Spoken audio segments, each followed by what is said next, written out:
track record already. Talk about track records with over 4,000 yards passing last year. The future is now for Kahari Jones and his #1 target this year, Milt Stegall.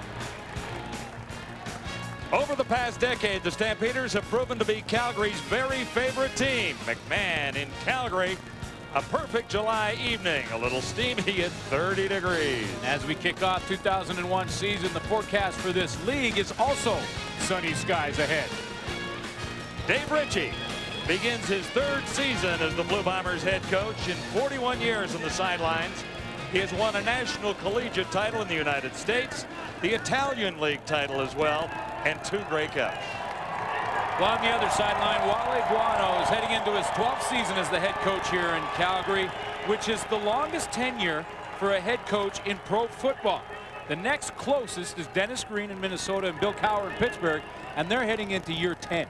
And both those guys should have been fired by a long time. Not Wale. He's done an outstanding job and 3rd on the all-time coaching wins list. Don Matthews out in front, of course, but he's closing in on Frank Clare, and he'll catch him this year.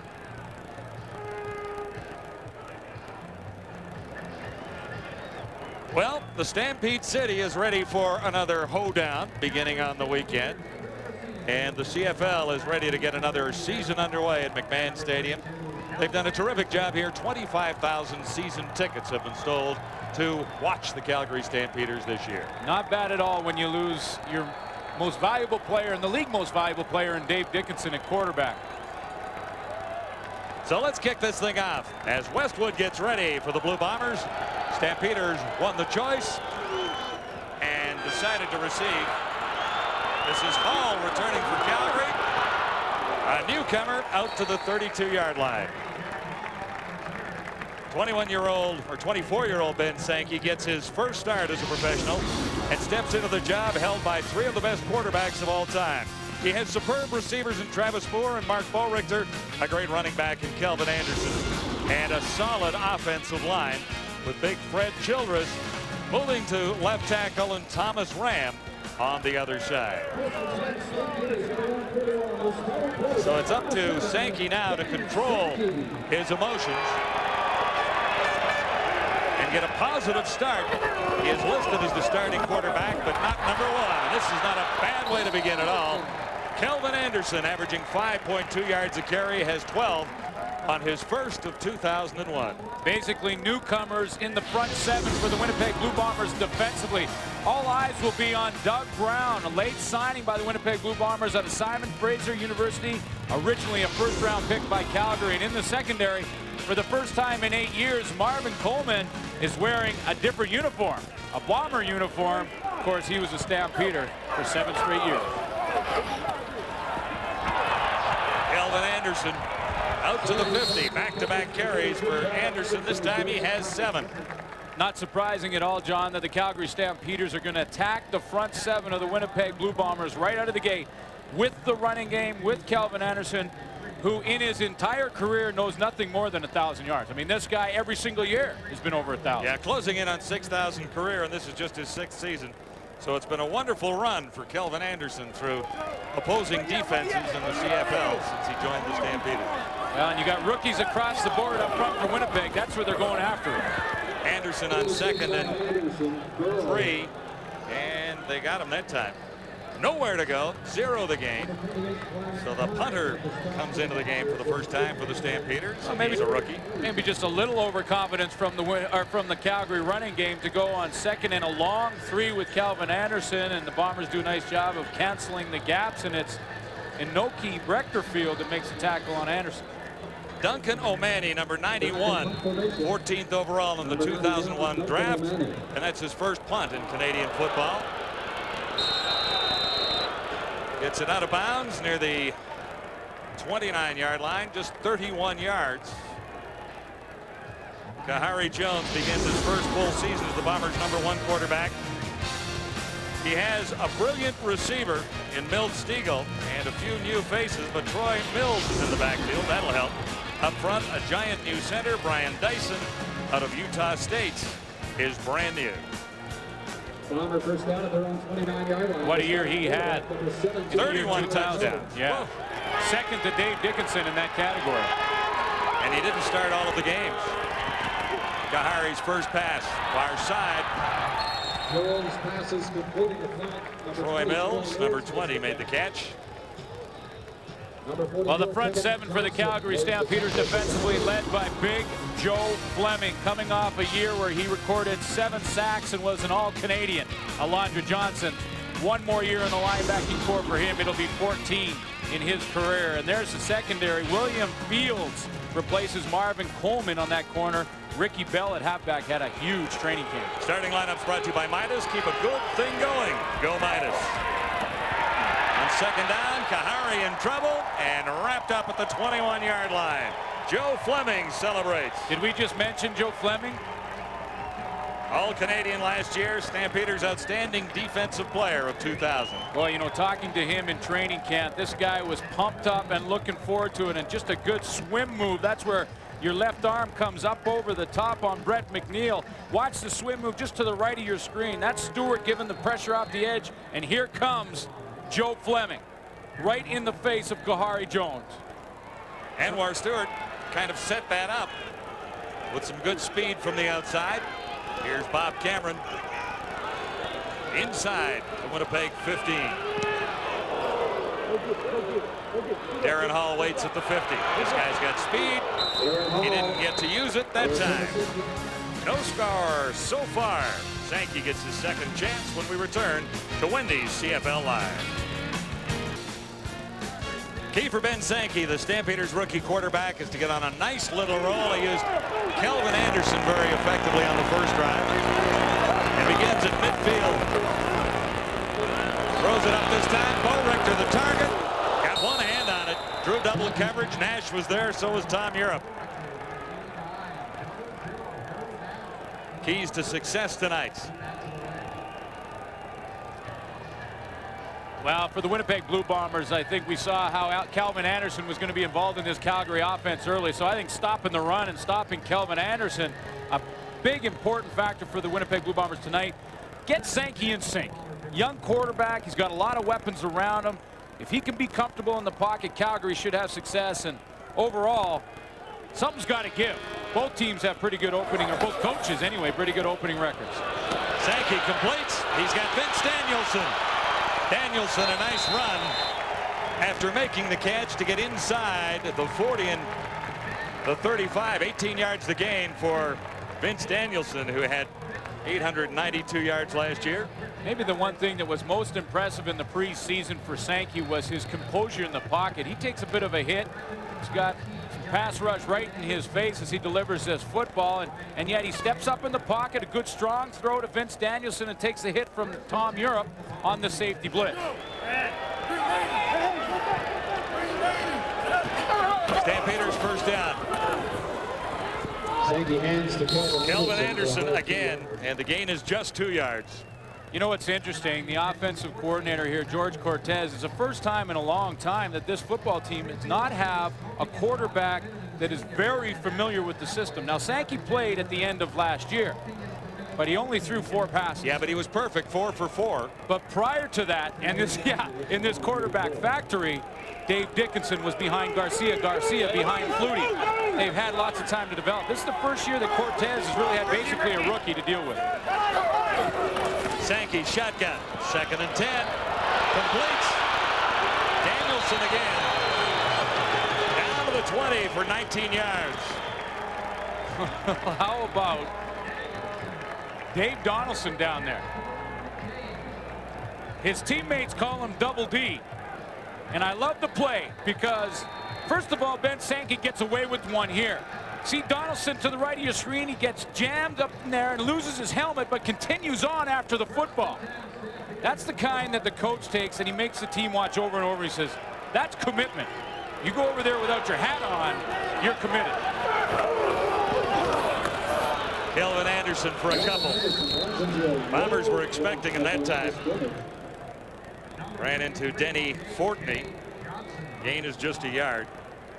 We got to take a look one more time at the play with Vince Danielson going on Double D to the right of your screen. Here they go right here. Here comes the jam right there. There's the jam. Helmet comes up. Look, doesn't care about the helmet or his well-being. He's got the football, slips through his hands, right into Danielson's hands. So the Calgary Stampeders get a little lucky, but Double D, you got to wonder his mentality. Well, he had the bandana on. Sankey will have a touchdown toss with one good move at the line. Hall has his first touchdown in the CFL. Darren Hall. Great speed on this guy, and that's what they're all excited about. Well, and he used the speed to his advantage, because what he's going to do is go right across the formation. You're going to see number 80, Darren Hall, come right across here. And when he does, whoever is covering him on the play gets caught in the mix, right in the linebacking core. And he is wide open on the backside of that play, and now it's just a matter of using his speed in the open field. Really opened the eyes of the coaching staff here, did Darren Hall in training camp. Superb speed for the rookie from Colorado State. His first CFL touchdown in his first game. McLaughlin adds to the Calgary total. And the Stampeders, with an impressive march, have drawn first blood at McMahon.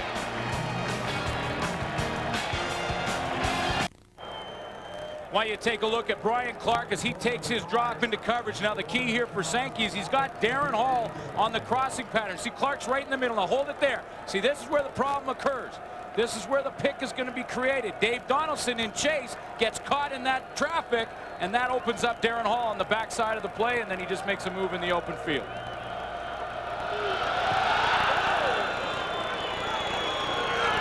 Kickoff comes down to the newcomer Charles Roberts.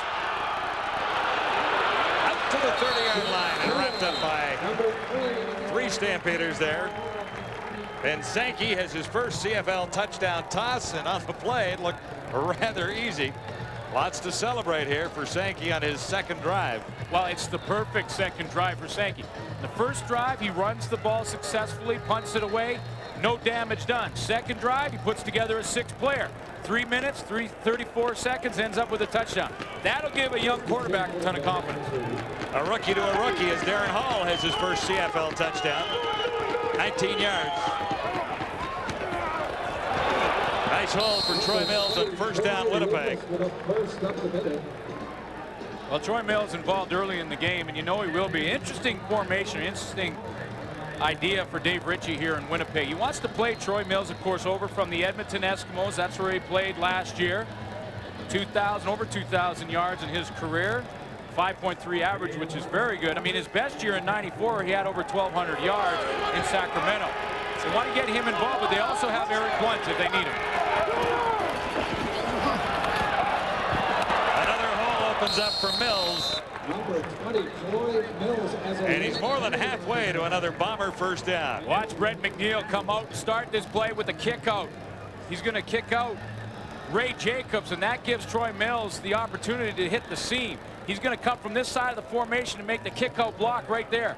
Watch him kick out number 74. There's the big block right at the top of your screen there. He opens up the hole initially. Mills makes a couple of guys miss and is back into the secondary. First down repeated. First penalty of the game called by Dave Ewell.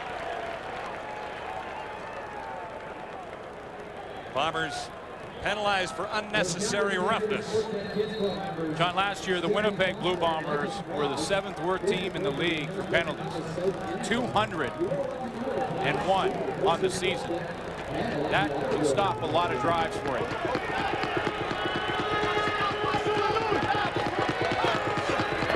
So after 2 nice runs by Mills, the Bombers face a whole bunch necessary here. It's some of that back out to the 40 on first down. Good catch in the backside by Marcus Howell. Sorry, John, but you know, one of the guys that's got to become the go-to guy this year for Kahari Jones is Milt Stegall, and tonight the matchup against Milt Stegall will be on a newcomer, Ricky Bell. Ricky Bell's wearing number 26, and look at how he jams Stegall and holds him, not allowing him to get to his pattern. In training camp, Bell was super aggressive in one-on-one. No catch, so it'll be second down.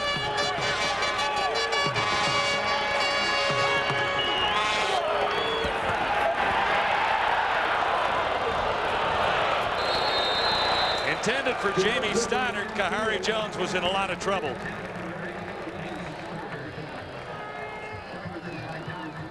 Well, Kahari Jones had nowhere to throw, so you have to give credit to the Calgary Stampeders secondary. Ricky Bell did his job on Milt Stegall, and Jamie Stoddard was also well covered by Jack Kellogg. You know, and Jamie Stoddard had a tremendous training camp, and one of the Canadian receivers, the Winnipeg Blue Bombers, are looking to really step up his game this season. In his second year, last year just had 6 catches all year long.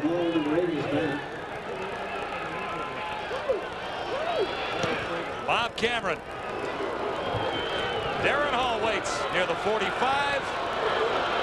Has his first touchdown already and nowhere to go there. Stampeders begin back at the 40-yard line with a first down when we return to Wendy's CFL Live. Ben Sankey's had a nice start following a long list of great Calgary quarterbacks as he debuts tonight. Flutie, Garcia, Dickinson with those great numbers through their years. Guess you dropped by. What are you doing in town? Is the rodeo on or something? The rodeo is about to begin, but I'm here to see a game. You know, I've kept in touch with a lot of my buddies that I played with up here, and it's great to come back, see a game, and just see the atmosphere. It's great. Well, you kind of love this town. We don't know why you left. Was it money or something like that?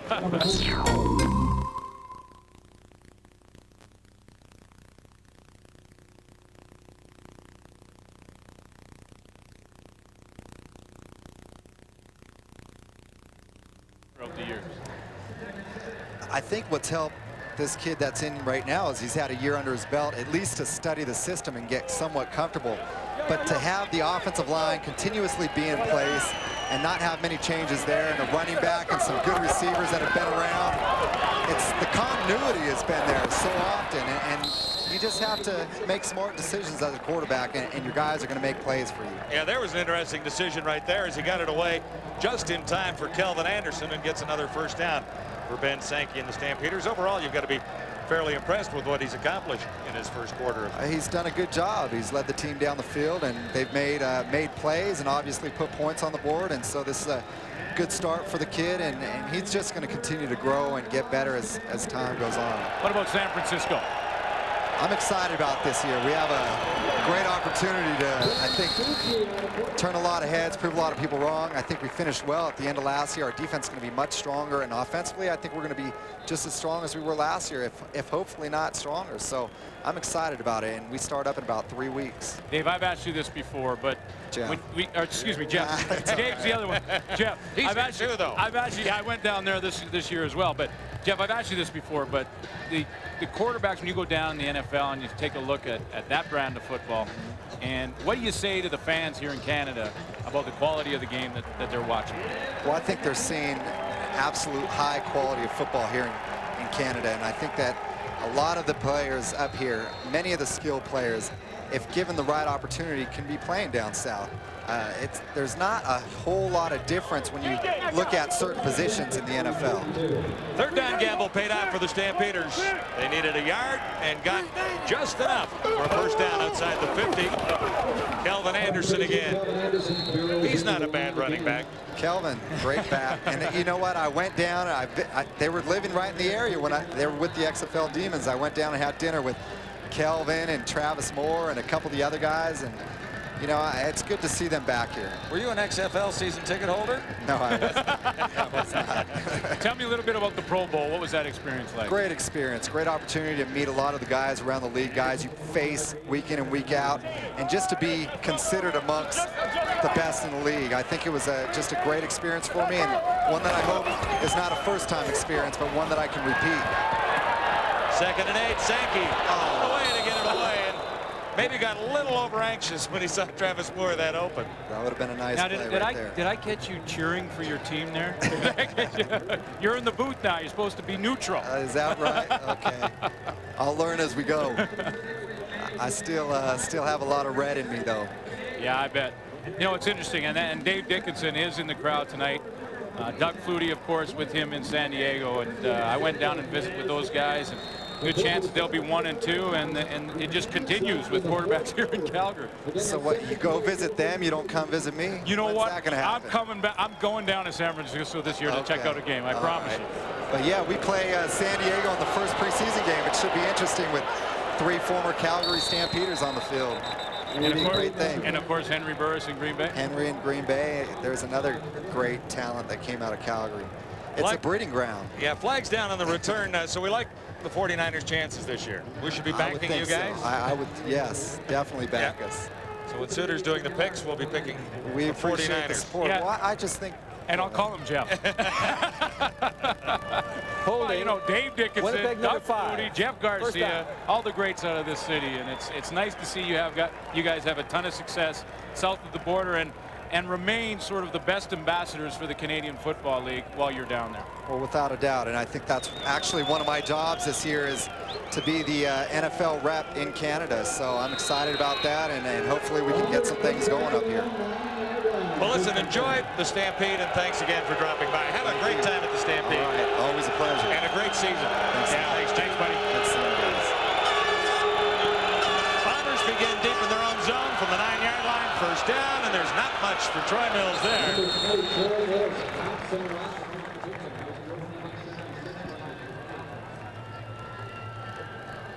Mills ran into Joe Fleming, who had the first sack of the season for the Stampeders early in the first quarter. And a big one. All CFL and 98, of course, he was last year. His best year was 1998 when he recorded 15 sacks. He's a stud, though, isn't he? No question. Can anchor any defense. 2nd and 4, make it 2nd and 6. And they mark that down at the 20-yard line. Milt Stiegel has his first catch. And the Bombers have a key first down because they started back at the 9-yard line. Well, Milt Stiegel is going to be the outcut here, and he's just going to break out here. And the reason that Jack Kellogg is over here is because they're playing zone. You see Kellogg's going to jam him, realize he's going out to the flat, and then just cut underneath it. But most of the game, you're going to see the rookie, Ricky Bell, rookie to the CFL, I should say, Ricky Bell up against Milt Stiegel. An explosive run by Troy Mills, and that'll be a first down. Off the right side, 13 yards, and Greg Frères, the best safety ever to come out of Simon Fraser University, made the tackle. Well, the one thing about Troy Mills is that when he hits the hole, it's going to be full speed. You know, if there's a knock against Troy Mills, it's that he's been a little injury prone over the last couple of years.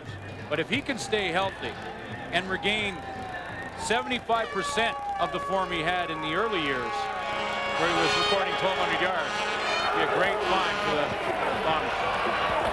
Bombers. Brad Miller, a converted linebacker for a couple. You missed my line about Greg Frères. It went right over your head. I'm sorry, what? I suggested he was the best safety ever to graduate from Simon Fraser.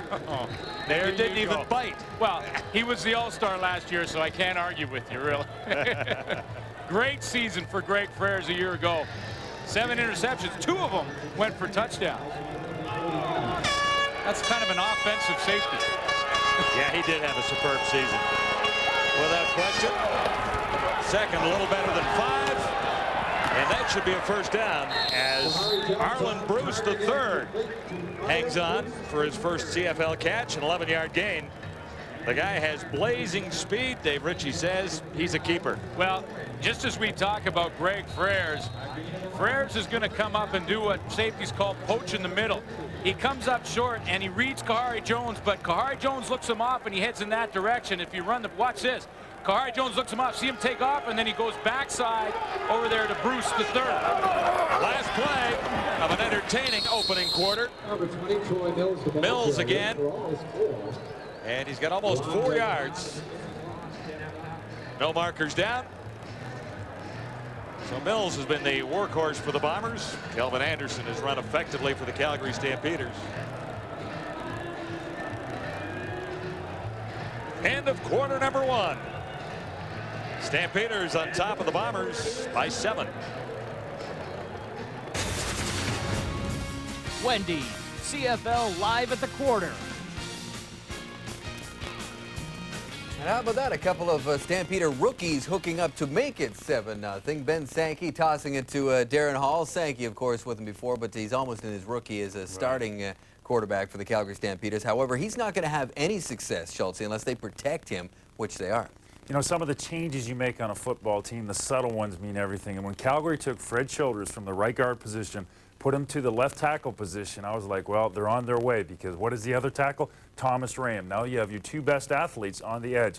Now I'm going to upset some guards and centers here, but if you have a weak link in your offensive line, you can hide them in the interior three. Why? Because a lot of their blocks are in congestion, and also in pass blocking, you can always slide the center one way or another if there's a situation that demands a double team. You can't do that with your tackles. You talk about a good situation for Fred Childress. They're taking one of their best players and putting him out on the edge where he's going to have the vast majority of one-on-ones. I thought that was a brilliant move by Dan D'Orazio, a very respected offensive line coach, and the person that is benefiting is Ben Sankey. And what position did you play, Schultz? Left tackle. That's what I thought. That's true, though.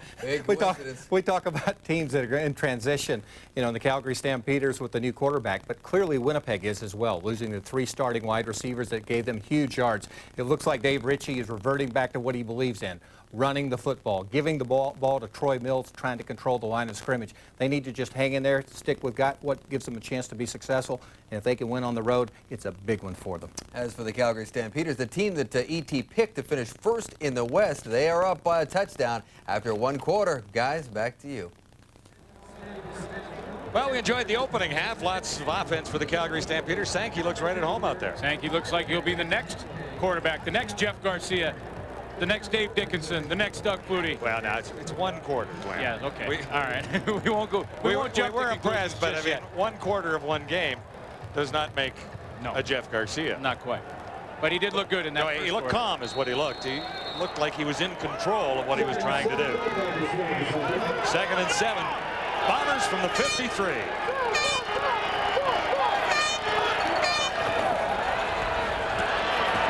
Jones tries to buy a little extra time.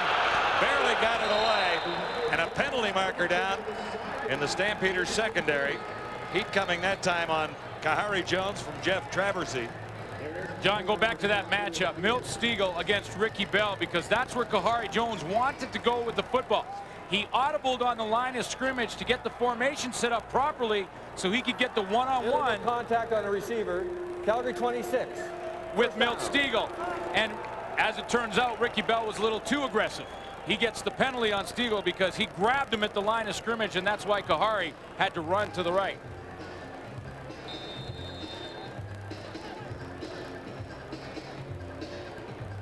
So Ricky Bell gets a close-up look at Milt Stiegel. Bombers get a first down out of it.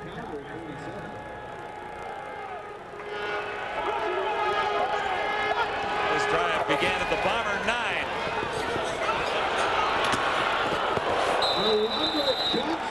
Wade Miller made the catch.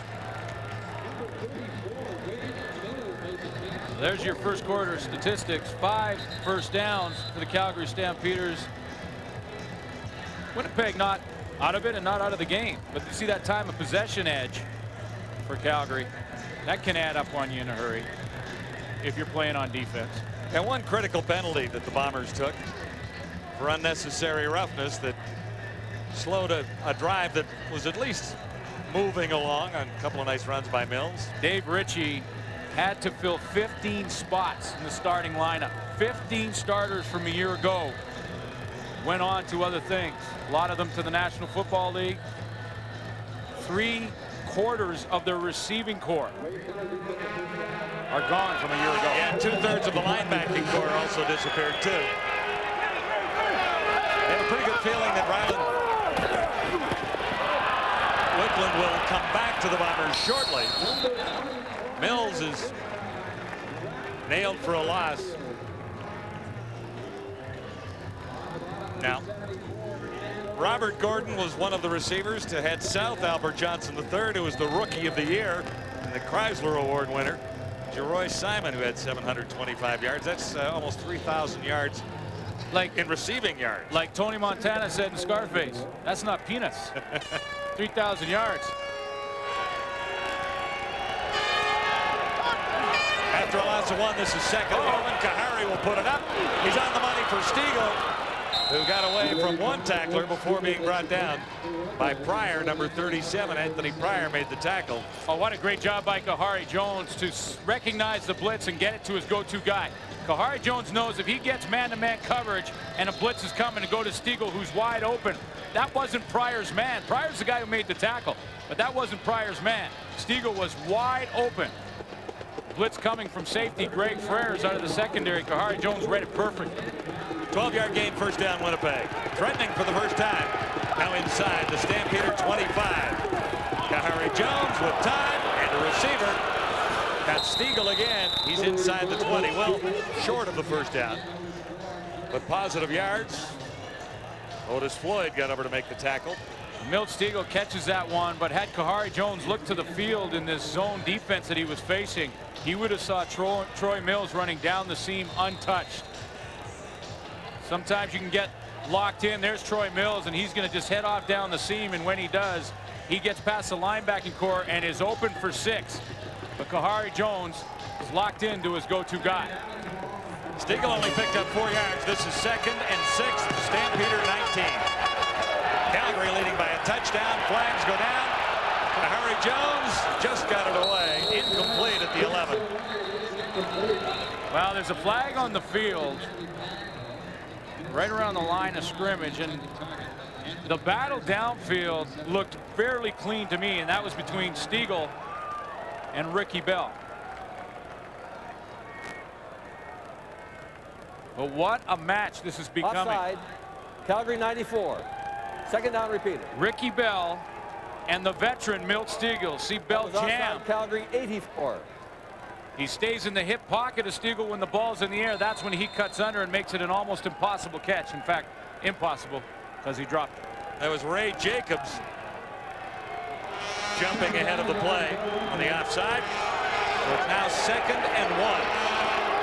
13th play of this Blue Bomber drive, and there will be a 14th. You know, Ricky Bell is an interesting story. He comes over, one of the guys from the Calgary Stampeders that actually went down and played in the one-year wonder that was the XFL. Played with Orlando. But in '99, he went to Barcelona, played for the Dragons, had a successful season there in NFL Europe. In fact, was an all-star in NFL Europe that year. Spent 2 years with the Bears in Jacksonville.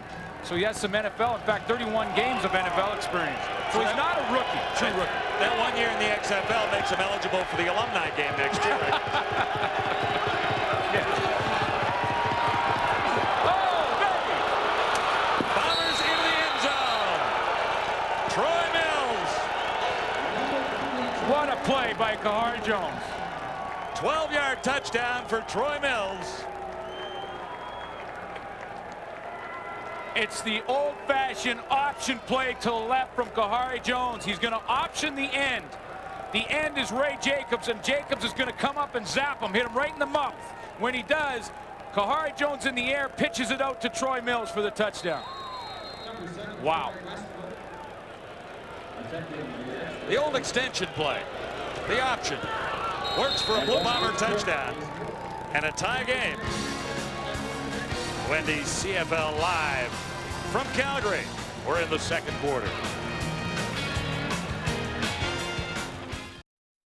Game, and tonight they honored Wayne Harris, one of the all-time great Stampeders, from 61 to 72.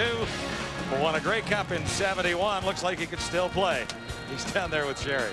Thanks. I'm here with Wayne Thumper Harris, possibly the best linebacker to ever play in this league. Tell me, you're season ticket holders here. What do you feel about this new linebacking core? Oh, I think they're super. They got great team speed. They move the longer outside to the strong side. They'll have a lot of strength in the linebacking core. 12 years in the league, lots of memories. What's your favorite one? Well, there's an awful lot of them. But I suppose winning the Grey Cup in 71 that's what your goal is at the start of the season. And if you get that far, which I only got there once, but it was a win. And that's experience. Super. Well, thank you, Captain. Now you can go enjoy the game.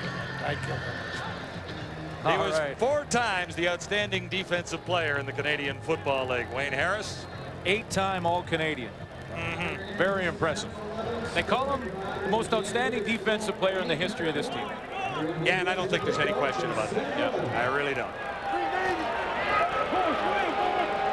Bombers score a touchdown and then get a single point on the kickoff on an 86-yarder. Here's Kelvin Anderson. First play after that. Anderson to the outside, and he'll have a first down. So the Bombers marched impressively for 101 yards and the touchdown. Well, a nice little play. Wayne Harris was playing in Calgary's defense. Maybe this doesn't happen. Well, I don't know. Kahari Jones makes a pretty good play to get that pitch out of there with Ray Jacobs draped all over him to Troy Mills. 14 plays. Anytime you hit double figures and you get over 5 minutes of possession time, you got something going, and that is a huge drive for the Winnipeg Blue Bombers. Troy Mills took it the rest of the way for a 12-yard touchdown. Sankey in some difficulty and had to throw that one away. Difficulty, yes, but Ben Sankey made 3 good decisions in that whole series. When he first dropped back, he went to look hot, and that means getting rid of the ball really quickly, just dumping it over the line of scrimmage. It wasn't there, so he grabbed it again. Dropped back, kept his composure. Got a pass rush up the middle, kept his composure. Did not throw a bad ball, did not throw an interception, got outside, threw it out of bounds, get his team in 2nd and 10. The decision-making process is the most important aspect of the quarterback. Marcus Grandel, sitting in the wings, knows that better than anybody, and that's the battle that's been going on since training camp began. Yeah, it was very, very close all through training camp. Sankey got the opportunity to be the starter for this game, mostly because he was around this team last year and knew the system a little bit better, was a little more comfortable with the plays and the plans of George Cortez. Yeah, but, you know, he also impressed the coaching staff. I mean, I watched Ben Sankey play the exhibition game in BC and thought he made some tremendous plays on his own, just with his athletic ability. But again, the most important thing that was most impressive about him was his composure. And I really think the young quarterbacks have a tendency to make it happen on every single play. Sankey hasn't done that so far. A little confusion there, and Sankey called the timeout. To get back on the same page, Wendy's Friday Night Football begins. Guess what? Friday night.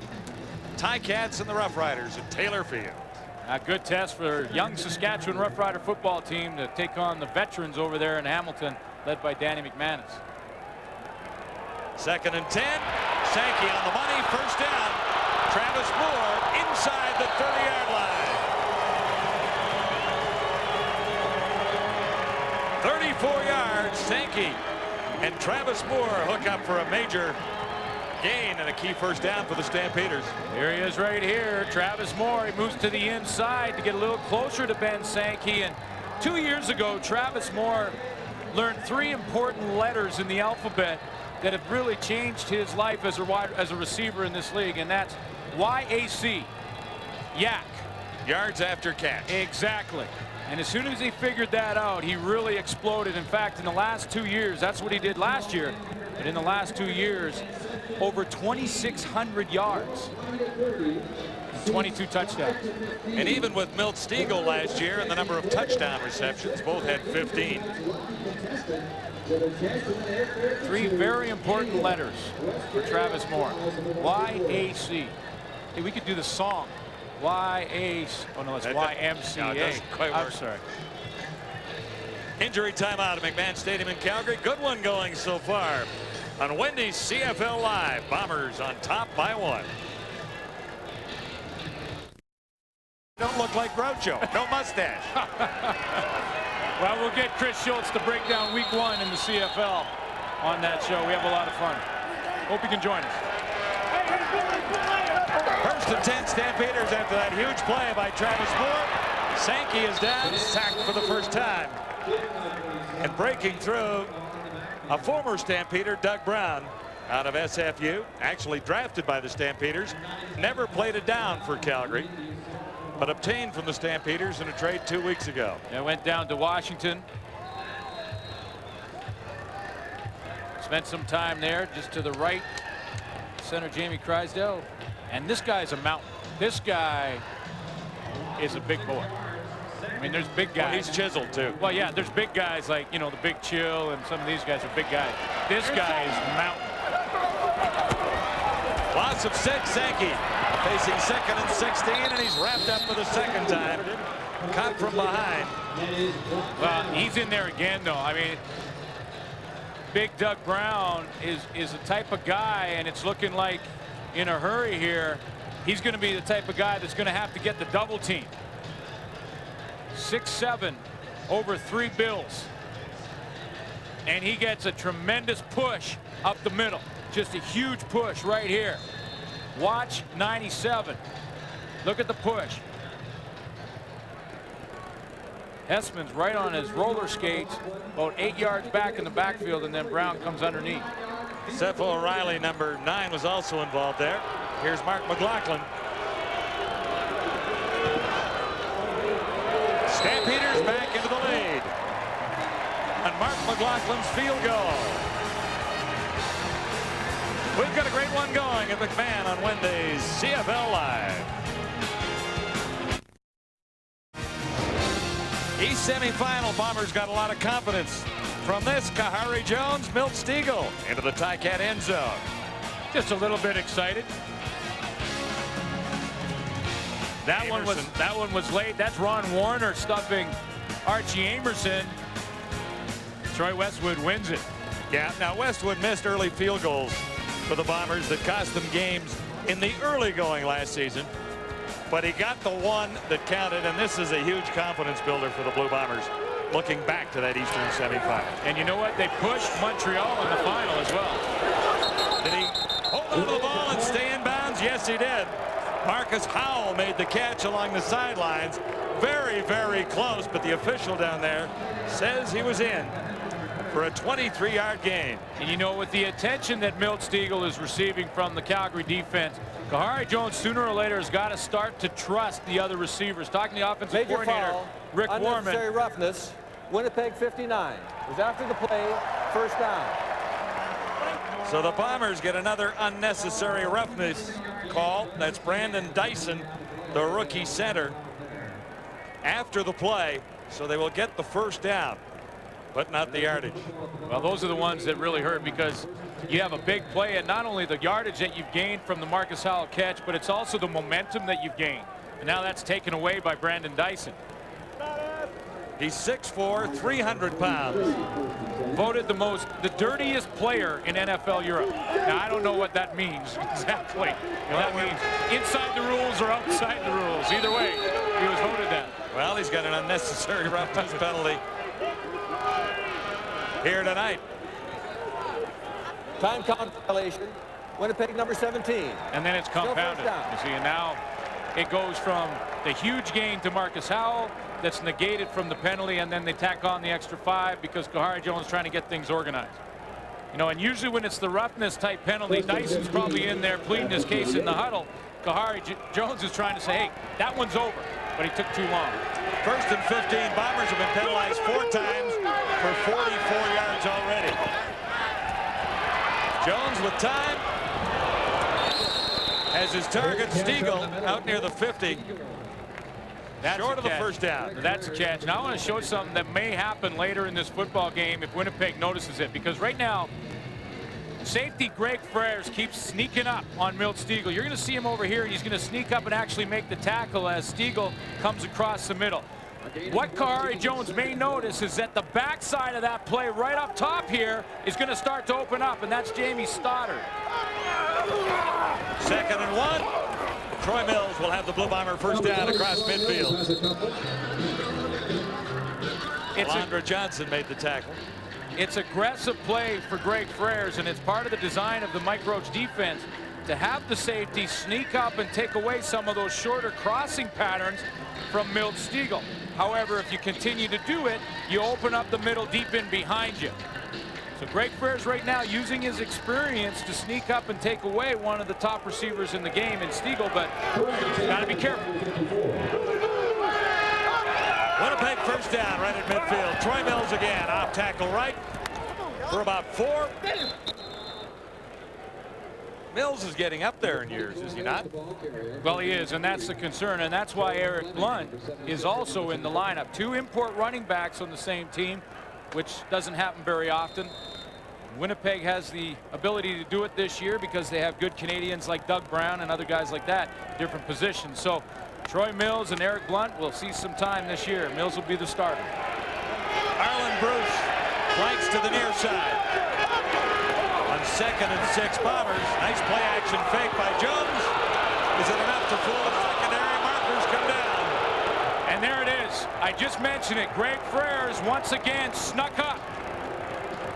He snuck up short and he left Jack Kellogg on his own on the deep pattern. And this is what happens if you're the safety and you continue to sneak up on those crossing patterns. Forward pass interference. Calgary number 3. 10-yard penalty, first down. Okay, here's what happens. We just talked about it. Greg Freres all game now has been standing here. He comes and then he sneaks up into this area. Well, the deep one comes back and leaves Jack Kellogg on his own and behind. Watch Freres in the middle of your screen. See him sneak up? Now he has to jump. Now the ball's over his head, and that leaves Kellogg all by himself. So the penalty call against Kellogg, good for a Blue Bomber first down. They spot it at the 40-yard line. Make it the 41.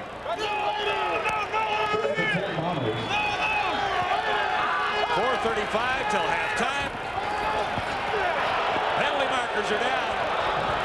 Kahari Jones complete far side. Kahari Jones finds a seam again. Pass complete.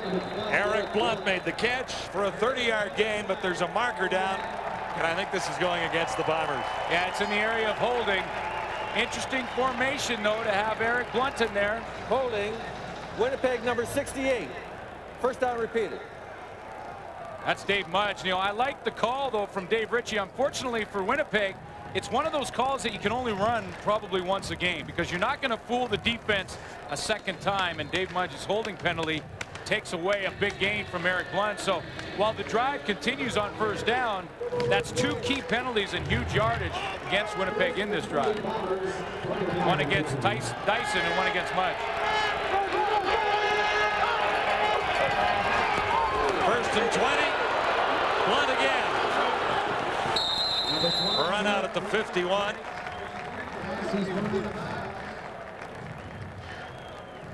You know, when you look at it on paper and what they've done in the past, you might want to think that maybe Eric Blunt would be sort of the guy on passing downs that Winnipeg would put on the field and then have Troy Mills in there on running downs. But really, when you look at it, both Eric Blunt and Troy Mills have the ability to go run the ball and also to catch the ball out of the backfield. So they really have a double threat if they want. 2nd and 20 now for the Bombers. Shotgun again for Kahari Jones. Here's the heat. He's going nowhere. Alondra Johnson was there for one, number 51. And he had a little help from Anwar Stewart, the rookie. There's not many moves in the book that Alondra Johnson hasn't seen. No, he's seen. And He's seen a few, hasn't he? Well, Kahari Jones tried to give him the shake and bake. And Johnson's not having anything to do with it. He's over there on the right of your screen. Watch him slip over. Here's the move right here. Shake, shake, shake. No, I'll just go down. I got you. There's not a whole lot of moves. There's not been a bunch invented that Alondra Johnson hasn't seen. A wobbler from Bob Cameron, but he gets a bounce out of it, and it rolls inside the 10. Darren Hall can only manage to get back to the 10-yard line. Cameron came to the Calgary Stampeder camp in 1977. Couldn't make the Stampeders. He was the Heck Crichton Trophy winner in 1976, and that was the year that the Calgary Stampeders' new punter was born. Duncan O'Mahony. Yeah. So Duncan O'Mahony is born the year he wins the Heck Crichton. Heck Crichton, yeah. At Acadia. There you go. You know what? What a tale of persistence, though, for Bob Cameron. 7 teams he tried out for over a period of 3 years, never made it, stuck with it. 22 years later, will go down as probably the greatest punter in CFL history. Well, he's absolutely the best punter into a breeze ever in North America. I mean, this guy can handle wind. Spent last year on the injury list near the end of the season, but he's back. Anderson for 1 yard. Ooh, Doug Brown again. Doug Brown is having a nice debut against the team that drafted him. Ben Sankey has cooled off a little bit, but the Stampeders have a 2-point lead. 3 minutes till halftime. And then hustled to the studios to get in there for the halftime. Oh, he's doing a 2-shift. He's doing a double shift. A double shift. You don't do that anymore, do you? You got the QB, the O-lineman, the GM, and the rookie. Dave Randorf, the rookie on the panel. They'll be with you with Montreal-Toronto highlights. Darren Hall made the catch, had nowhere to go. Well, this is a race against time here. Thomas Ram is on his way out there trying to cut off Harold Nash. If he gets him, the play goes for big yardage. If he doesn't and Nash wins the race, it stops. But here they come. Now watch this. Ram all the way out here. Look at big 58. Hustle down here now. If you get Nash, no. Just Nash came just underneath the block. Adam Boomer was in the area to help make the tackle. He's another new linebacker in this Bomber scheme, number 44. Boomer, the Bomber. Sounds like the mascot, but he's a linebacker. That guy's got to make the team for a long, long time. Oh, man, he's going to give up, too. Well, the Stampeders were pinned deep, and there's a penalty flag down at the line of scrimmage, so we'll sort that out for you, too.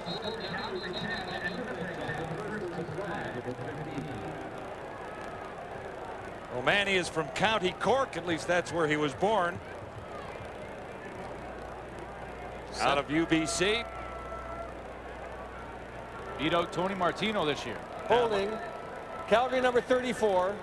Safety touch stands. 10-yard penalty on the next play. Martino none too happy about it. I talked to him before the game, and he's very disappointed the way it was handled more than anything. Well, you know, and really I talked to the head coach, Wally Buono, before the game about that decision. He said, really, you know, Tony Martino wasn't necessarily beat out, but sometimes the GM and the head coach, which Wally holds both titles, has to make decisions based on what he thinks is best for the future of the franchise. Here's Duncan O'Mahony, a young guy that can do both. Mark McLaughlin is not going to be around very much longer. He's a GM of a soccer team. He keeps him very busy. So they're looking at this guy to be a guy who can, one guy, do both jobs. Well, and I mean, that remains to be seen whether or not he can do it. Sure, absolutely. But that was the decision process. And, you know, quite frankly, Wally Buono said to me, you know, Tony Martino basically didn't really get beat out. But you have to make decisions based on a lot of factors. And that's why Tony Martino, who I'm sure will be playing on another team very soon.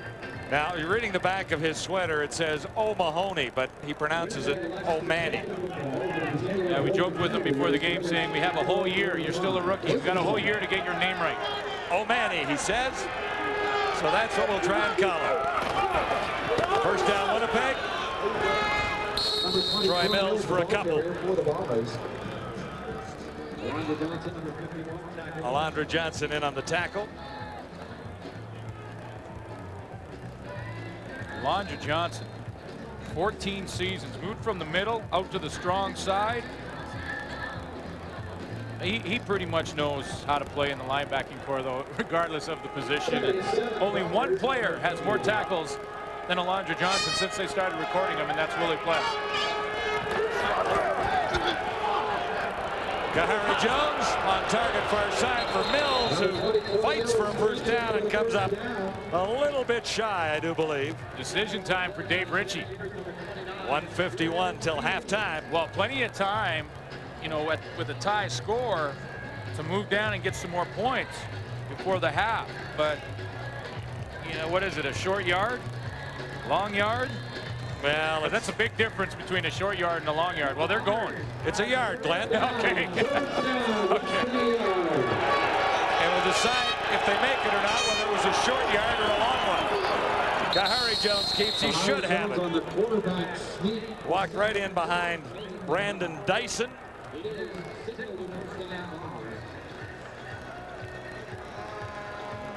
Well, despite the one penalty, Brandon Dyson is a player that Dave Ritchie's pretty excited about. Very aggressive player. He's got that, remember Roger Aldag? He's kind of got that mentality. He replaces Dave Van Conant, who retired after 11 years as the Blue Bomber center. A pit bull in there. On first down, that one was tipped and tipped again, then intercepted. Picked out by Greg Frères. Tipped at the line, Glenn tipped again, and Frères waited for it to come down. It was wounded. Well, it's a good job across the board because the guys that are dropping underneath for the Calgary Stampeders all get enough depth to get in the way. But I want to show you these guys here. This is Greg Frères, but watch how these guys get nice depth in their drops. And when they do get that good depth, it forces Kahari Jones to try and throw it up high and over. He can't get it high enough, and Greg Frères gets the deflection. Otis Floyd gets his hands on it. Stampeders first down. It's a 10-10 ball game. Sankey feeling the heat away from the first wave and got it away. Just missed the outstretched fingertips of Kelvin Anderson. Would have been a spectacular catch if Anderson could have held on. There are markers down. Let's get where you get a pretty good test for Ben Sankey, a chance to run the hurry-up offense where you're calling the plays on the football field. You know, George Cortez here in Calgary calls every single play offensively. Now, he does give the quarterback the option to change the call on the line of scrimmage if he sees something Offside. defensively. Calgary number 83. First down repeated. That was Travis Moore. But Ben Sankey is going to look to the sideline for the signal, and he has to do that in hurry up as well. So it makes it a little trickier for the quarterback, especially a young quarterback. 6 of 9, almost 100 yards, and the 1 touchdown to Darren Hall, first quarter. Stampeders even with the Bombers at 10. Dying moments of the opening half. Sankey's kind of shaking his right hand. I think that ball might have slipped out of his hand, because that was really the first bad throw of the game from him, and that was just a flat-out bad throw.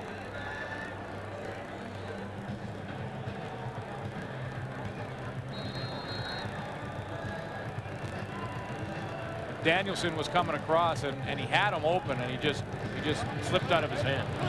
Hey, three. 2nd and 15, Stampeders at their own 30. 1:07 to go till halftime. Shotgun, Sankey. And that one kind of bounced out of his hand, too. Fumble. Touchdown, Winnipeg. Doug Brown. Sankey's going to go and argue it. He's going to say his arm was in the throwing motion, and therefore it's an incomplete pass. I almost thought it slipped out of his hand. I think it did too. I think the ball came out just before his arm started going forward. That's the second play in a row he had trouble gripping the football.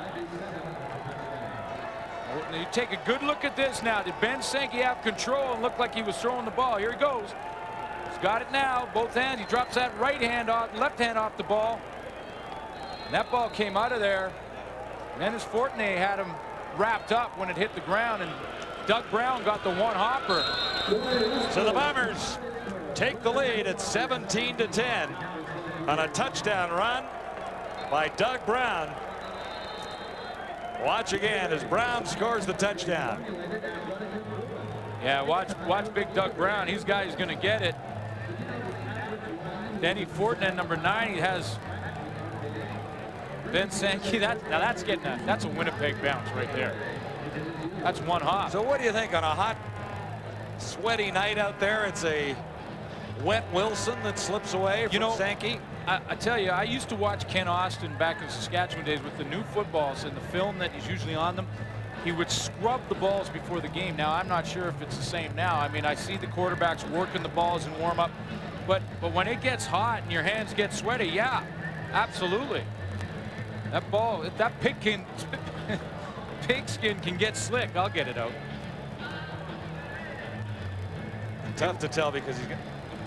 Oh, I think he let that one get away. I don't think it was a throwing motion at all. I think it was the right call. Looked like a fumble and the right call to me, Glenn. Yeah. Well, it was just a little bit of an argument, not a whole big argument from Ben Sankey. He realized that he let one slip away, so to speak. Doug Brown picks it up, and he's making an impact in game one. Whoa, yes, 23-yard touchdown. Another great job of managing by Brendan Taman over there in Winnipeg to get Doug Brown, trade for him from Calgary. Gave up a first pick next year to the Stampeders and a third pick in 2003. Here's Darren Hall returning for the Stampeders, who trail by 7. Heading to halftime, ball squirts loose. And Calgary gets it back. Marcus Crandall heading into the game. Okay, so we're going to have to wait a few more games and maybe even a few more years before we put Ben Sankey in the Jeff Garcia, Dave Dickinson category. Yeah, you see, I thought you were a little premature on that. I thought he was having a nice opening quarter, but they're going to check it out, and it looks like they're looking at that right thumb, and if he's got a problem with the thumb, that explains why he had trouble gripping the ball, and we'll see Marcus Crandall. So our theory of the Went Wilson is right out the window too, perhaps. It was just a theory. We throw a theory out there. It's a thought starter. That's all it is. Into the final 50 seconds now. Calvin Anderson. Nice run off the right side for 13 yards. Adam Boomer made the stop. Boomer is out of Montana in his rookie season. Calvin Anderson's got the good scars on the top of his helmet already. Look at that big black scar up there, right by the horse. He is a horse. Anderson again, tough to bring down. You know, I think Chris Schultz said it best when they were talking about this game heading into it in the panel, when he said that if not for Mike Pringle, Calvin Anderson is the premier back in this league for the last 5 years. What a great year for running backs in this league. Mark Nora's going to have a big year in Edmonton. You got the Bull brothers out in BC, Drummond and Millington. You've got two pretty good backs in Saskatchewan with Brock Preston over there from the Stampeders now. Michael Jenkins. Michael Jenkins is going to make an impact in Toronto. Let's not forget Mr. Pringle. And that's what I call him, Mr. Pringle. Mr. Pringle. Yeah. And Ron Williams. Ron Williams and Hamilton. And if we've forgotten any, it's not on purpose. Yeah. Have we named them all? I hope so. But you know, it will be a hell of a race in the rushing category this year.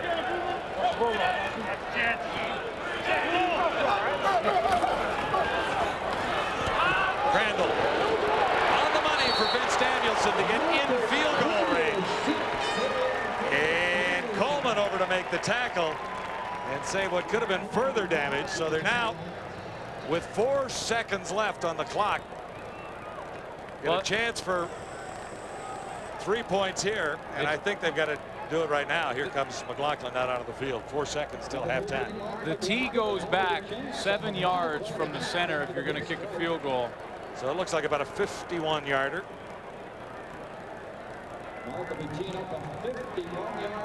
His longest last year was 52. His longest in his career was 58.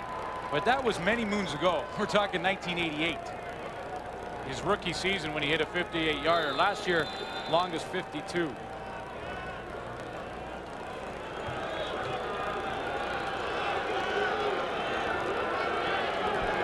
Spotted by Jackie Kellogg. And this one is nowhere close. They're going to get another chance. The Bombers get it out. Flags are down, and McLaughlin got nailed. And he's hurt. They're going to get another chance here, though. Jerome Bolden came off the edge to block it and hit Mark McLaughlin. It'll be a roughing the kicker call. McLaughlin is slow to get up, however.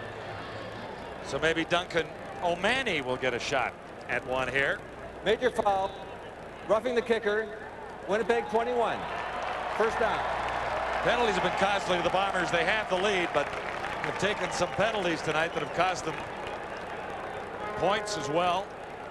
You see Jerome Bolden's head right into the right leg of Mark McLaughlin. Jack Kellogg on the hold, and Bolden spins McLaughlin around, so he'll get another chance. And McLaughlin is not going to let O'Mahony get into the ballgame. He shakes off the injury and will have a better opportunity here. It'll be spotted at the 36 with a penalty against Bolden of the Bombers.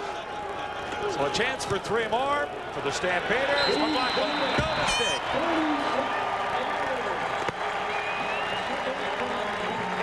Final play of the opening half, and the Stampeders narrow the gap. 17-13 as we send you to halftime on Wendy's CFL Live. At the Half is brought to you by Wendy's, the official hamburger of the CFL. And welcome back to our CFL Live studio. Dave Randorf, Eric Tillman, Chris Schultz, and look who is back. He just he got his personal limo driver to whip him up the highway from Skydome.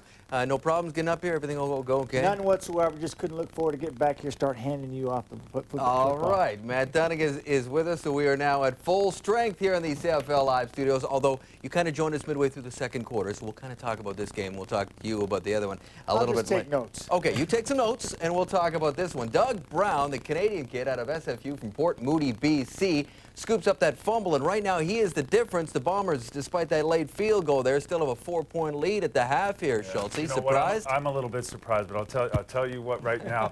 First of all, Winnipeg's running the ball effectively. All great teams have balance on offense. Second, big singular defensive play for the touchdown. Great momentum going into half. You don't always see that, but this is a play that I really like. Watch Kahari Jones here. That is not a premeditated play. It's one of those spontaneous plays. We've talked about Kahari Jones being a real smart guy. We've talked about him being an athlete. But that's a type of play you can't teach. It just has to happen. Hey, the Winnipeg Blue Bombers are kind of controlling their own destiny right now within this game. What they have to stop are those penalties. 2 key penalties really took away some great catches. Brandon Dyson, I know you're a tough SOB, but I'll tell you what, you can't make those penalties. You're hurting your football team, and the team is more important than the center position, Eric.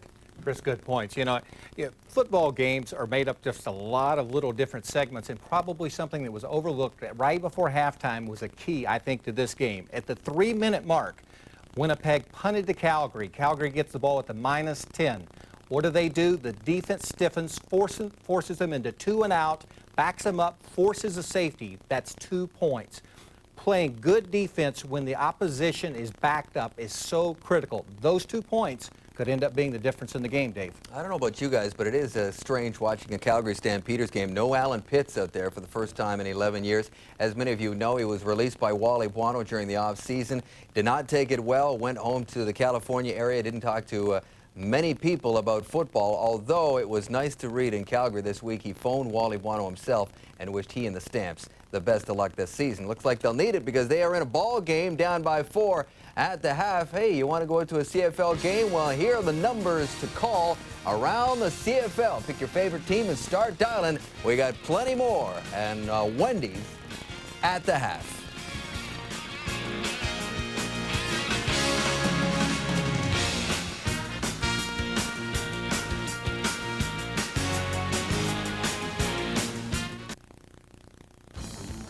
Earlier tonight on TSN, the CFL season kicked off in Toronto. Mike Pinball Clemens was all ready to go to face the Alouettes, but he wouldn't be smiling for very long. Montreal already up 3-0. Mike Pringle, hello, make it 10-0. It was 10-3 at the half. Then third quarter, Jock Climby. Did he have a game? Look at him go to work, Schultz. Oh, that's a nice catch. It certainly was, and so is this. It led to this. Anthony Calvillo up to Climby, touchdown. That's a nice catch. And now Pinball is not smiling so much anymore over on the sidelines. Jimmy Kemp came in for Kerwin Bell, who was hit, and Kemp.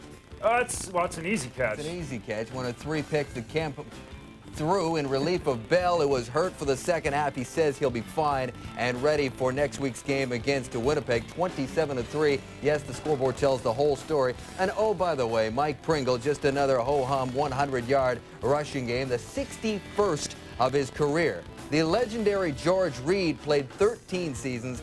Pringle is just starting his 10th. That is amazing, folks. And Mike Pringle, as awesome as he always is, Matty, he was just part of a very well-oiled Alouette machine in Toronto tonight. They really were, Dave. And what I saw and witnessed down at the Skydome was nothing but a veteran team doing what they needed to beat a football team that is in a bit of disarray at the beginning of the football season. Montreal just springboarded and said, hey, we're here to play football. The only time they were stopped tonight is when they stopped themselves. Anthony Calvillo forcing a pass when they're in scoring situations. They're throwing in the stands and taking 3. Cahoon not coming back to the ball. Situations like that is when Montreal was stopped. Toronto did not stop them. And by the way, Dave, when Pringle got most of his yards, they were when they needed them the most, not in the last part of the game. The game was out of reach. He only got 16 yards from then on out when he came back in with 3 minutes to go, and they dominated that football game. Toronto's got a long way to go. Kerwin Bell, we don't know the extent of his injury, but Jimmy Kemp, he came on, tried to force the situation, just couldn't get him going.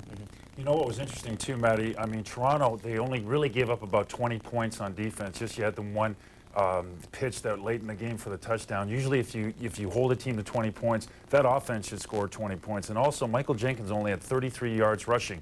If that team's going to win, Michael Jenkins has to be a bigger part of that offense because he still is a talented running back, Eric. And we are just kind of getting rolling here in week 1 of the CFL. The doubleheader tonight is going to be followed by the 2 other remaining games. And the CFL week 1, of course, Friday night football has become the staple here on TSN. Wendy's Friday night football will feature action from Taylor Field. The Ticats taking on, well, Danny Mack's Ticats taking on Marvin Graves' Rough Riders. More in a moment. It's at the half of this game, brought to you by Dodge. Eric Tillman. No, I think if you look at this, it's basically an even game in yards and time of possession and turnovers. I think Chris Schultz said it best. What you have to do is avoid stupid penalties. You can't hurt yourself by taking yards off the field. So, you know, it's going to be interesting to watch and see if Winnipeg's more disciplined. Sherry Hargrave is with the Bombers head coach, Dave Ritchie. Coach, so many changes in your offense this season, but you have to be impressed so far with what you're seeing. They're playing hard, very hard. We've moved the ball pretty well, so if we stay at that, then, hey, things are looking up. You're in, obviously, for a battle in the second half. How will you rally your troops? What will you say to them in the locker room? Well, we'll try to stop the penalties we're getting, and we tipped this field goal, and looked like a tip from where I'm standing, and I wish they'd choke on some of those things they do. Thanks, Coach, and good luck in the second half. And I'll tell you what, Dave Ritchie is happy about this development right here. One of their prize off-season acquisitions, Doug Brown, a guy they got from Calgary. He's the difference right now at McMahon. 91 yards, 1 touchdown in the first half, but he has tape on that injured thumb. So see if we can find out what's going on with him. Here's Sherry.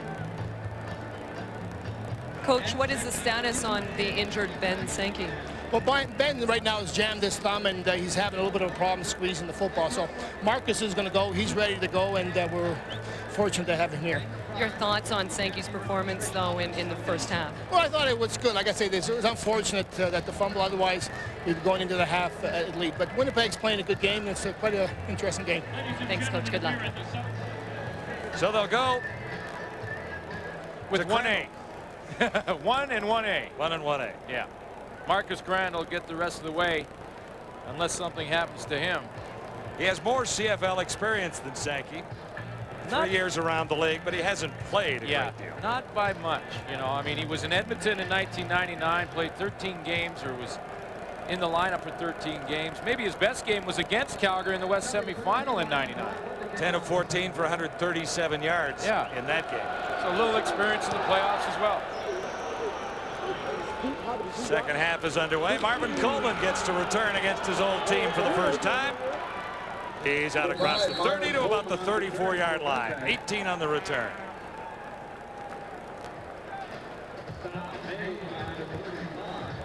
Thoughts on Kahari Jones' performance first half? I thought he played pretty well, and right to his right is Rick Warman, the new offensive coordinator for the Winnipeg Blue Bombers. And Warman told me before the game, one of the interesting things with him and Kahari Jones is he says he's going to call a lot of the offense through a sort of just how he feels. Of course, a former quarterback in the CFL, played 100 games in the league, as a matter of fact, and he's going to get a feel for it. So he said he's going to spend the first half up in the booth, second half down on the field to get the feel for Kahari. Played for the Stampeders, played with you in Saskatchewan for a little while as well. First down Winnipeg, and here's a nice play to get things going for the Bombers. As Stiegel made the catch and was pushed out by Johnson. Couple of touchdowns for the Bombers in the first half. Well, this one on offense. Amazing play by Kahari Jones on the straight option to the left. Option Ray Jacobs, and as he was being hit, got it out to Troy Mills. 12-yard touchdown there. And here's the one that Wally was talking about. One on offense, one on defense. Big Doug Brown gets a good bounce and rumbles into the end zone. He looked kind of like a big running back there. 23 yards for Brown on the touchdown run. Jones misses there. Stiegel was the target again. You know, Calgary Stampeders look to me like they're starting to come with a little more pressure defensively. And that means one of two things are going to happen. They're either going to get to Kahari Well, Kahari's going to get up top for a big play on him. And that all depends on the blocking schemes up front. Can the offensive line hold their own? It's a race against the clock. 2nd and 10 for Jones and the Bombers. Want to hop that one for Mills. Well, you know, the Calgary Stampeders there didn't have to come with pressure to get pressure. You know what I'm talking about? They only sent 4. But they're 4 pretty good ones, especially when you have Joe Fleming up there and Ray Jacobs, who in his 4th season is really looking to have a breakout year for the Stampeders. They run a little stun up front, and they get good pressure on Kahari. He had to throw it away.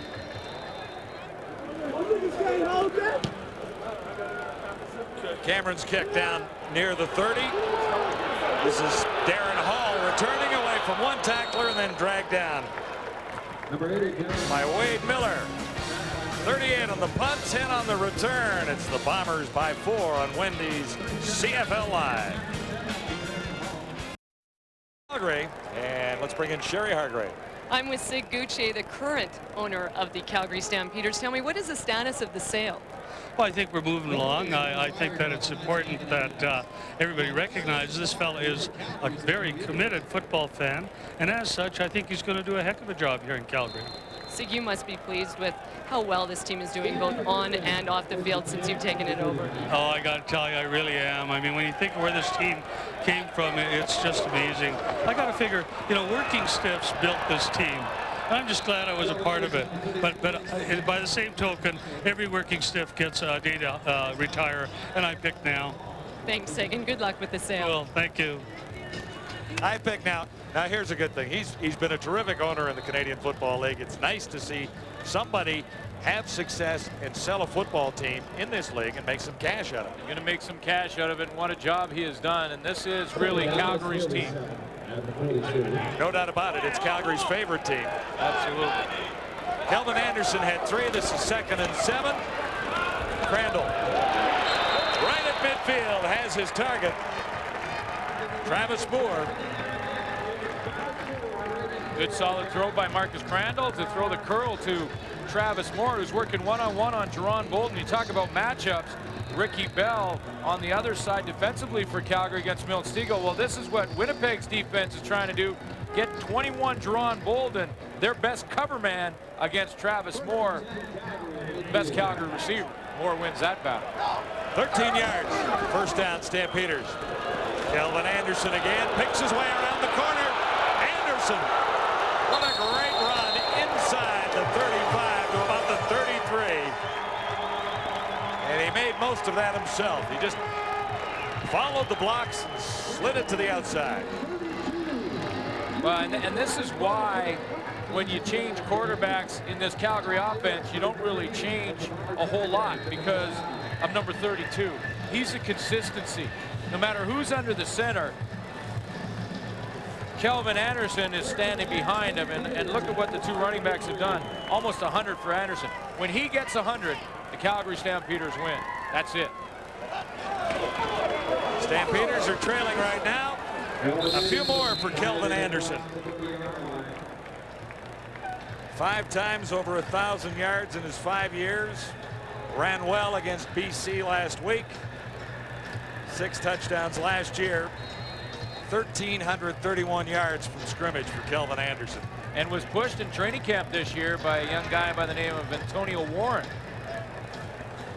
who's on the Stampeder practice roster currently. Warren had a great preseason, so really pushed the veteran, and that's one thing Calgary's done a nice job of always doing, bringing in competition. Crandall has Bo Richter. First catch for Bo Richter.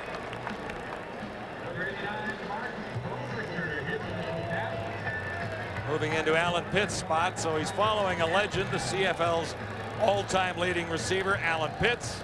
Well, those are huge shoes to fill. Alan Pitts, the best receiver in CFL history, and here's how it happened. Wally Buono wanted to do the big ceremony in this game to say thank you to Alan Pitts and asked him to retire, that they wouldn't be using him next year, and that happens to every athlete whether they like it or not. Alan Pitts elected to say, no, I'd rather be cut. I want a chance to play on another team. I still think I have something in me. The other teams didn't call. Alan Pitts went down to LA, and it's a decision that was awfully tough for Wally Buono, but decision he had to make, and he gave Alan Pitts the option. But Bo Richter has big shoes to fill, but he has big feet. He certainly does. And he's got big hands, too. As a rookie last year, 1,092 yards. He's got size, he's got speed, and the NFL is drooling over this guy. Travis Moore stopped well short of a first down, wrapped up by his old teammate, Marvin Coleman. Mark Bo Richter came into camp ready to compete, too. I mean, he didn't just, rest on his first year where he was over 1,000 yards. He came in competing, and in fact, after coming off a 1,000-yard season, 1,092 to be exact, and 8 touchdowns, came into training camp, and in the first week got into 2 fights. At camp? Yeah. He came in ready to compete. Yeah, one was with Bell, wasn't it? Yeah, Ricky Bell, yeah. On second down, Crandall looks to the end zone. He's got his man. Touchdown, Bo Richter.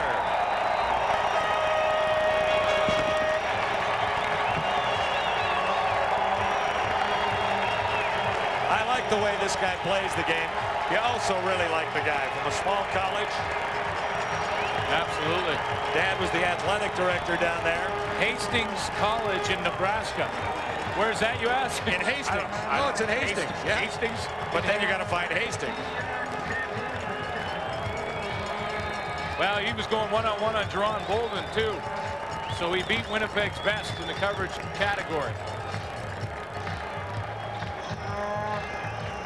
Marcus Crandall has the touchdown toss. Bo Richter has the catch. The Stampeders have the lead.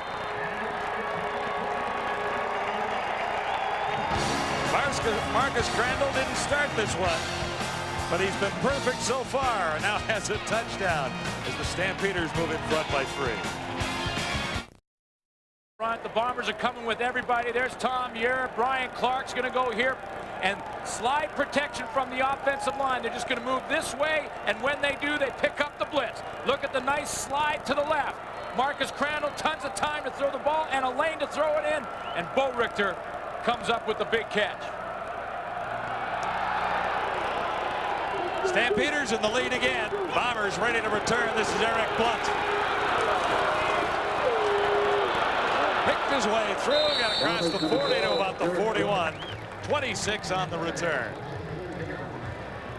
Bo Richter uses a little motion. He started over here, waggles down, and then hits the line, and then runs that corner pattern. And watch how he uses motion to his advantage, because he's got Jerron Bolden way on his inside, and then he turns up, and at the end of this play, it's going to be a 3 or 4 yard difference between Bo Richter and Jerron Bolden. 7 plays. 71 yards, the time 4:04. Bo Richter, first touchdown catch of the new year. And a 22-yard run by Anderson helped set that up. 1st and 10, Blue Bombers at the 41. Troy Mills broke 1, and he's more than halfway to a first down. Mills picks up 7. I love this play. It's kind of like student body right, give the ball to Troy Mills. 2 pulling offensive linemen are going to load up the point of attack. I mean, just watch this. A couple of guys coming over here. Look at this. They're going to load up the side. Here it comes. 2 pulling guys. Dave Mudge, Brett McNeil. Good blocks at the point of attack. They've run that play a few times now in this game, and every time Troy Mills has come up with 8-9 yards. Rick Warman, the offensive coordinator, played in Calgary, Edmonton, and you mentioned John, Saskatchewan. I asked him about what type of offense he's using and which team he used it from. He said, mostly the Calgary and Edmonton offense is where he stole most of his stuff, and then he added some new wrinkles for this year. Blue Bombers have sent Mike Abumetric to the sidelines, number 67. Right offensive guard. So Lazio comes into the ball game. 2nd and 3, Bombers at the 48. No surprise, it's Mills. He may not get it. Maybe with second effort. No, I think he's still short. Well, he's short, but I don't think it's enough to force Dave Ritchie in a punting situation. You're back into the long yard, short yard situation again? Yeah. And it may be just a yard, and it could even be just a short yard. But